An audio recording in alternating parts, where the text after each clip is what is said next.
আসসালামু আলাইকুম ওয়া রাহমাতুল্লাহি ওয়া বারাকাতুহু। প্রিয় দিনী ভাই বোনেরা, আশা করি সকলেই ভালো আছেন, সুস্থ আছেন। প্রিয় বন্ধুগণ, প্রতিদিনের মতো আজকেও হাজির হয়ে গেলাম জিন ও জাদু চিকিৎসার নতুন একটি ভিডিও নিয়ে। আজকে আমি আলোচনা করব, যদি আপনার উপরে কেউ জিন চালান বা ব্ল্যাক ম্যাজিক বা জাদু করে থাকে, সেই চালান বা জাদু বা ব্ল্যাক ম্যাজিক ওই ব্যক্তির উপরে কিভাবে ফেরত পাঠাতে পারেন, এরকম একটি গুরুত্বপূর্ণ আমল নিয়ে আজকে আমি এই ভিডিওতে আলোচনা করব ইনশাল্লাহ। প্রিয় বন্ধুগণ, ভিডিওটি কোনো রকম স্কিপ না করে শুরু থেকে শেষ পর্যন্ত দেখতে থাকুন, কারণ আজকের ভিডিওটি যদি আপনি দেখেন তাহলে অবশ্যই আপনি ফায়দা হাসিল করতে পারবেন ইনশাআল্লাহ। প্রিয় বন্ধুগণ, আমি একদম কথা লম্বা করব না, সরাসরি আমলে চলে যাব। তার আগে একটি রিকোয়েস্ট, আপনি যদি আমার চ্যানেলে নতুন হন তাহলে অবশ্যই কোরআনের মুজিজা ইউটিউব চ্যানেলকে সাবস্ক্রাইব করুন এবং পাশে থাকা বেল বাটনটি অল করে দিন। প্রিয় বন্ধুগণ, আমাদের কাছে যে কত হাজার হাজার মানুষ মেসেজ এবং কল করেন যে হুজুর, আমার শরীর অসুস্থ, আমার উপরে আমার আত্মীয় স্বজন বা বাহিরের কেউ চালান করেছে বা জাদু করেছে। এক কথায় এখনকার বর্তমান সমাজে ছোট্ট ছোট্ট কিছু বিষয় নিয়ে, হিংসা বিদ্বেষ নিয়ে একজন আরেকজনের উপরে জাদু করে তাকে অসুস্থ করে ফেলে দেয়। তো এইরকম হাজার হাজার মানুষ জাদুতে আক্রান্ত, চালান জিনে আক্রান্ত, এরকম অভাব নেই। তো সকলের কথা মাথায় রেখে আজকে আমি এমন একটি আমল নিয়ে আসছি যে আপনি ঘরে বসে নিজে নিজে এই আমল করে আপনার উপরে থাকা জাদু বা ব্ল্যাক ম্যাজিক বা জিন চালান, সেটা আপনি নিজে কাটাতে পারবেন এবং সেই জাদুটা যে করেছে তার উপরেই ফেরত পাঠিয়ে দিতে পারবেন ইনশাল্লাহ। তো প্রিয় বন্ধুগণ, সেটা কিভাবে করবেন, কোন নিয়মে করবেন, আমি একটা একটা করে প্রসেস বলে দিচ্ছি, খুব মনোযোগ সহকারে শুনবেন। প্রথম যেটা লাগবে সেটা হচ্ছে, আপনাকে ৫ ওয়াক্ত নামাজ পড়ার অভ্যাস করে নিতে হবে। এটা হচ্ছে প্রথম শর্ত, এবং পাক পবিত্র থাকতে হবে। পাক পবিত্র থাকতে হবে এবং ৫ ওয়াক্ত নামাজ পড়ার আ নামাজ পড়ার মন মানসিকতা তৈরি করতে হবে।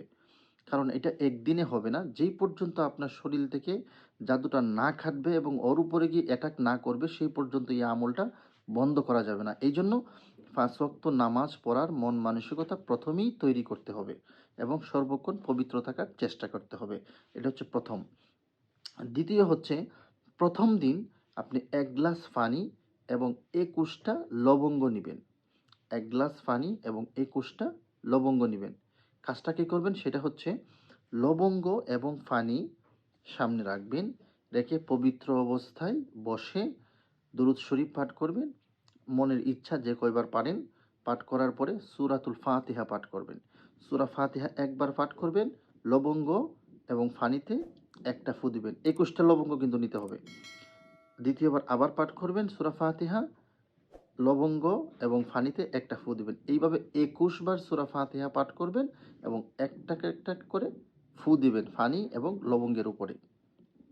এখন আপনার কাজটা কিন্তু শেষ। দুরূদ শরীফ পড়বেন, ফু দিয়ে দিবেন, বাস। আপনার কিন্তু আমল কমপ্লিট হয়ে গেছে প্রথম দিনের। এখন এই লবঙ্গ এবং পানি কিভাবে ব্যবহার করবেন? প্রথমেই পানি। পানিটা হচ্ছে হাফ গ্লাস পানি আপনি খেয়ে নিবেন বিসমিল্লাহ বলে, আর হাফ গ্লাস পানি বালতির পানির সাথে মিশিয়ে আপনি সেই পানি দিয়ে গোসল করবেন। বাস। গোসল করার পরে ২১ টা লবঙ্গ হাতে নিয়ে আপনি একটা আগুনের ব্যবস্থা করবেন, লাকড়ির আগুন। গ্যাসের আগুন না, লাকড়ির আগুনের ব্যবস্থা করবেন। সেখানে বসে সূরা ফালাক এবং সূরা নাস, এই ২ টা সূরা একবার পাঠ করে একসাথে একটা লবঙ্গ নিবেন, নিয়ে ওইটার উপরে ফু দিবেন। ফু দিয়ে আগুনের মধ্যে আপনি মনে মনে নিয়ত করবেন যে আল্লাহ আমার উপরে যে চালান করেছে, যে জাদু করেছে, এই জাদু বা চালান যেন ওই ব্যক্তির উপরে ফেরত যায়। আপনার অদৃশ্য শত্রুর নিয়ত করে আগুনের মধ্যে নিক্ষেপ করবেন। এইভাবে ২১ বার সূরা ফালাক এবং সূরা নাস পাঠ করবেন এবং মনে মনে অদৃশ্য শত্রুর নিয়ত করে একটা লবঙ্গ নিবেন, একটা ফু দিবেন, আগুনের মধ্যে ফেলে দিবেন। এটা হচ্ছে প্রথম দিন। দ্বিতীয় দিন কিন্তু নতুন কিছু করা লাগবে না। দ্বিতীয় দিন হচ্ছে সেম এই আমলটাই আপনি আবার করবেন। ২১ টা লবঙ্গ নিবেন, ১ গ্লাস পানি নিবেন। নিয়ে পাক পবিত্র অবস্থায় বসে আপনি দরুদ শরীফ পাঠ করবেন, লবঙ্গ এবং পানির মধ্যে ফু দিবেন। এরপরে হচ্ছে সূরাতুল ফাতিহা একবার পাঠ করবেন, লবঙ্গ এবং পানির উপরে ফু দিবেন। এইভাবে ২১ বার পাঠ করবেন, ২১ টা ফু দিবেন। তারপরে পানি, হাফ গ্লাস পানি আপনি খেয়ে নিবেন, আর হাফ গ্লাস পানি বালতির পানির সাথে মিশিয়ে আপনি গোসল করে নিবেন। আর লবঙ্গগুলো কি করবেন? আগের নিয়ম, একটা লবঙ্গ হাতে নিবেন, সূরা ফালাক এবং সূরা নাস পাঠ করবেন, অদৃশ্য শত্রুর নিয়ত করে একটা ফু দিয়ে আগুনের মধ্যে নিক্ষেপ করবেন। এইভাবে ২১ বার সূরা ফালাক এবং নাস পাঠ করে অদৃশ্য সূত্র নিয়ত করে 21টা লবঙ্গ আগুনের মধ্যে ফেলে জ্বালিয়ে ছারখার করে দিবেন। এইভাবে আপনি কতদিন করবেন? প্রথম কথা হচ্ছে, যে পর্যন্ত আপনার শরীর থেকে জাদু কেটে আপনি সুস্থ না হচ্ছেন এবং যে আপনাকে জাদু করেছে তার উপরে গিয়ে এই জাদু বা চালান অ্যাটাক না করেছে, সেই পর্যন্ত আপনি আমলটা বন্ধ করবেন না। আপনি আমল কন্টিনিউ করতে থাকবেন, চালিয়ে যাইতে থাকবেন। এই পর্যন্ত যারা এই আমলটা করেছে, অধিকাংশ মানুষ রেজাল্ট আলহামদুলিল্লাহ খুব ভালো দিয়েছে। হয়তো ২-১ জন আমলে ফায়দা নাও পেতে পারেন, সেটা ভিন্ন বিষয়। কিন্তু অধিকাংশ মানুষ রিভিউ দিয়েছে যে এই আমল খুব কার্যকারী, এই আমল করে ওনারা উপকৃত হতে পেরেছেন। এখন ওনারা কতদিন লাগছে ওনাদের? অধিকাংশ ব্যক্তিদের ৩ থেকে ৭ দিনের মধ্যেই ওনারা নিজেরাও সুস্থ হয়েছেন এবং ওনাদের শরীরে থাকা জাদু বা চালান জিন যে করেছে তার উপরে গিয়ে অ্যাটাক করেছে ৩ থেকে ৭ দিনের মধ্যেই ইনশাআল্লাহ। সেক্ষেত্রে আপনি যদি এই আমলটা করেন, আপনার যদি ৭ দিন বা কিছুদিন বেশি লাগে, সেক্ষেত্রে আপনি কোনো রকম হতাশ হবেন না, আপনি আমল বন্ধ করবেন না। আল্লাহ তাআলা চাহিত যদি আল্লাহ তাআলা আপনার আমলকে কবুল করেন, তাহলে অবশ্যই আপনি নিজেও সুস্থ হবেন এবং আপনার শরীরে থাকা জিন চালান বলেন, জাদু বলেন, ব্ল্যাক ম্যাজিক বলেন, যাই বলেন, সেটা যে করেছে, যে সহযোগিতা করেছে, যে টাকা দিয়েছে, যে কবিরাজের বাড়িতে নিয়ে গিয়েছে, সকলের উপরে গিয়ে একসাথে অ্যাটাক করবে ইনশাআল্লাহ। তো প্রিয় বন্ধুগণ, আজকের ভিডিওটা কত গুরুত্বপূর্ণ বুঝতে পারতেছেন।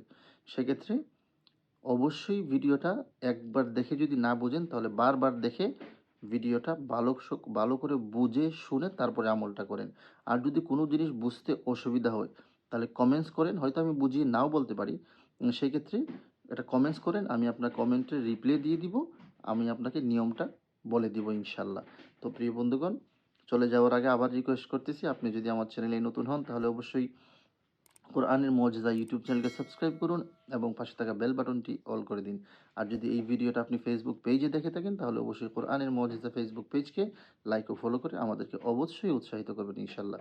প্রিয় বন্ধুগণ, আল্লাহ তাআলা আপনাদের সকলকে ভালো রাখুন, সুস্থ রাখুন। আসসালামু আলাইকুম ওয়া রাহমাতুল্লাহি ওয়া বারাকাতুহু।